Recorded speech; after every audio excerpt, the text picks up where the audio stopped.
Which brings us to the issue of the day: gun control, background checks, banning assault weapons, all of which Ronald Reagan supported.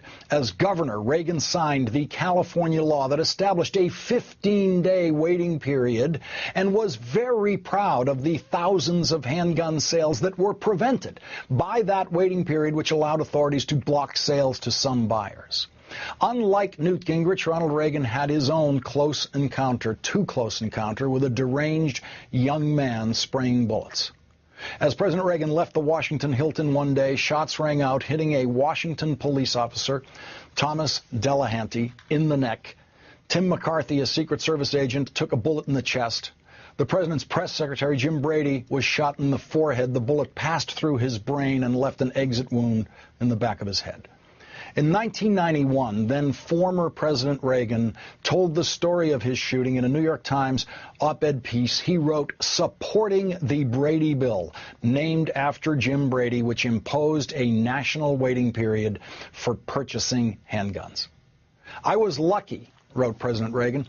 The bullet that hit me bounced off a rib and lodged in my lung, an inch from my heart. It was a very close call. Twice they could not find my pulse. The last time Congress considered an assault weapons ban, former President Reagan supported it, even though it was introduced by Democratic Senator Dianne Feinstein and was opposed by most Republicans.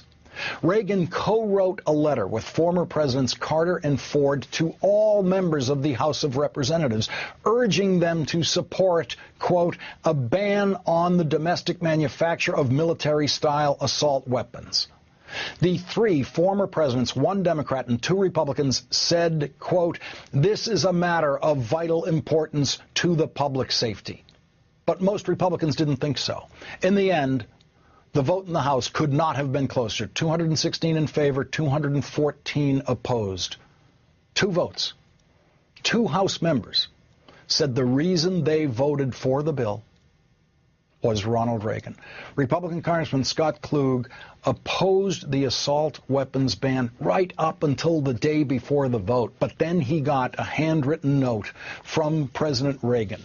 Dear Scott, as a longtime gun owner and supporter of the right to bear arms, I, too, have carefully thought about this issue. I am convinced that the limitations imposed in this bill are absolutely necessary. I know there is heavy pressure on you to go the other way, but I strongly urge you to join me in supporting this bill. It must be passed. Sincerely, Ronald Reagan. Richard Sweatt, a New Hampshire Democratic congressman, said Ronald Reagan turned his vote to a yes. He was then attacked relentlessly by the gun lobby, and he lost his re-election campaign in 1994. We know what President Reagan would be saying today if he were still with us. He would support Dianne Feinstein's bill just like he did in 1994. The Reaganite position is to support Feinstein's assault weapons ban. But self-proclaimed Reaganite Newt Gingrich has not been talking about an assault weapons ban in the aftermath of the killing of women and children in Newtown, Connecticut. Newt Gingrich doesn't blame the easy availability of assault weapons in this country for the murder of 26 at the Sandy Hook Elementary School. He blames this: an anti-religious secular bureaucracy and secular judiciary seeking to drive God out of public life.